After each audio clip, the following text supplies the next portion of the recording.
Guys, are you doing Damien Harris or the 201 Pick. Okay, so I'm doing the pick. It's only because it's more valuable. And then I'll flip that pick and I'll trade for Damien Harris later. What if it were a 204? Pick. Rashad White is generally still there. People are in love with Rashad White. I'm going to take Rashad White and then trade him for Damien Harris plus. Damien Harris and the 301 or Rashad White? Ooh. Yeah, it's good enough for me. Done. Yeah, I actually think I would probably go the Damien Harris and give me the extra 301. Yep. I could probably move up and add another mid-second round pick with that 301. So I like the package. Straight up, Damien Harris or Brandon Ayuk? Ayuk. Yeah, I mean, like I got to take Ayuk. But again, resale value. That's the only reason why. Damien Harris and the 208 or Miles Sanders? Package. Yeah, that's the package. Yeah. You got the better running back plus a free Yeah. pick. So that's not bad. It's not even about the better running back. I think you're looking at running backs where their range of outcomes are similar and neither of them include top 12 or top 8.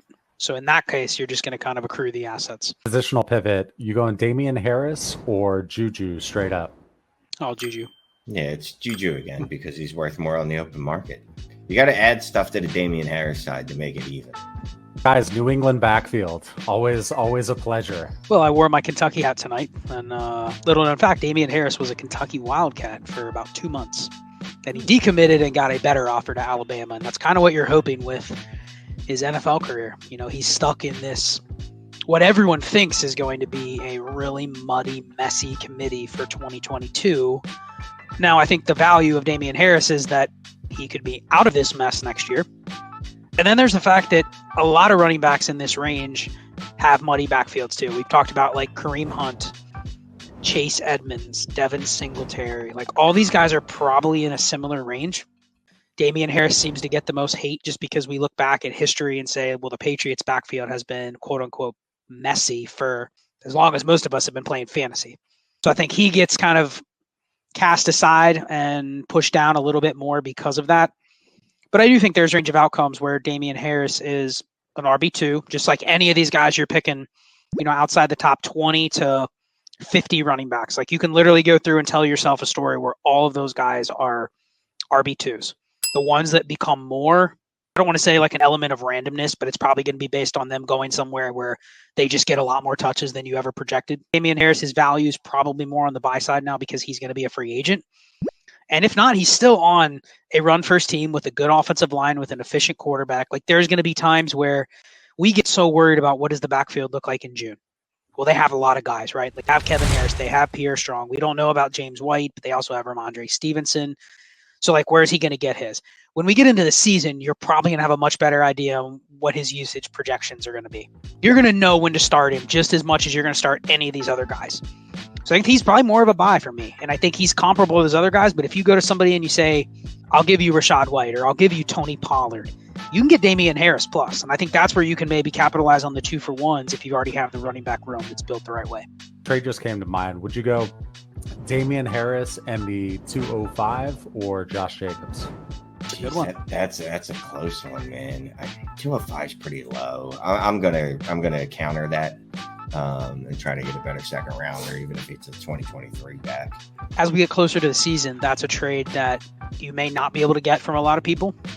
But I think on the clock, see the thing with if you haven't had the 205 yet, the 205 you can move with something else once you have that in your pocket. If you're not in the range, it's really hard to get into the range. Maybe you want to trade up to get George Pickens and he's going to go with the 201 or the 202. Yep. You're in striking distance now with the 205. You can add random player that you were thinking of trading for a third. You might be able to add like Laviska Shenault or something like that and move up 2 or 3 spots. You know what I mean? That's where it could be valuable. Yep. You have to have that pick instead of saying, oh, I saw where Jahan Dotson's at the 202 and he's sitting there. Yeah. Good luck trying to trade in and get him. It's like, oh, I want a future first. But I think when you have the 205, you have a different way. You have a different path to get there. So I actually like it. I'm going to explore some of those deals where you have, and I think the key one is you pick Josh Jacobs. We've talked about him. Like he probably doesn't have a top 10 ceiling and in any real way, unless he just ends up with way more receptions than we ever thought. And well, we saw him with way more receptions than we ever thought last year, and he showed that that really doesn't matter, and that he's not the same player that we saw at Alabama. And Damien Harris was actually better. They're both in the same boat, right? They're both probably free agents going to move next year. We're guessing who's going to be the more coveted asset.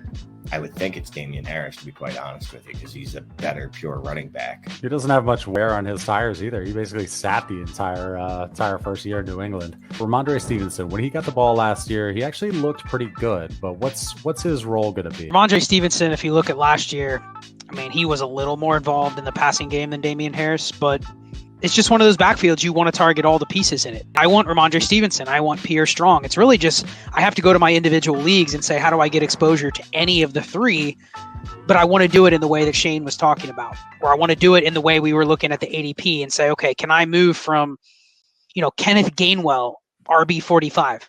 It feels like it's miles away to get from him to Damien Harris or Rhamondre Stevenson, but maybe it isn't. Maybe you just throw a third. You just kind of got to go trial and error. You're going to get, I know some leagues I'm in, it's Rhamondre Stevenson's going to be the guy. Go try to get him, and people basically want a first. Okay, well, that league, I'm going to fade him, and I'm going to go for the other guys. So you kind of have to play it that way. You have to try to seek out and maybe fish the other managers that have these guys, get their pulse on what they think about the backfield. If they are willing to play ball with Damien Harris for a couple thirds, that's the league you buy him. But if the guy thinks Rhamondre is a bell cow and the future starter, then, you fade him in that league. I think that's how you have to play it. Damien Harris or Pat Freiermuth? That's a 1.5 tight end premium. Got to take Patrick, and then I'll trade him. Yeah, I think that's a pretty fair trade. I would go Freiermuth, though. Again, people will see Freiermuth and think that, maybe you can go and get Mark Andrews and you just give up a first on top of it or something like that. Like, you have a path to get that deal, where I don't think Harris you do. You don't really want to be on the sell side of Damien Harris, nor do you really want to be on the sell side of a lot of the running backs that are in this range, because you can think of one thing that could happen where they are immediately up in the Elijah Mitchell, Ezekiel Elliott, Josh Jacobs range. I think the more interesting one is Damien Harris. Current ADP is RB 31 in DLF. Alexander Mattison, RB 43.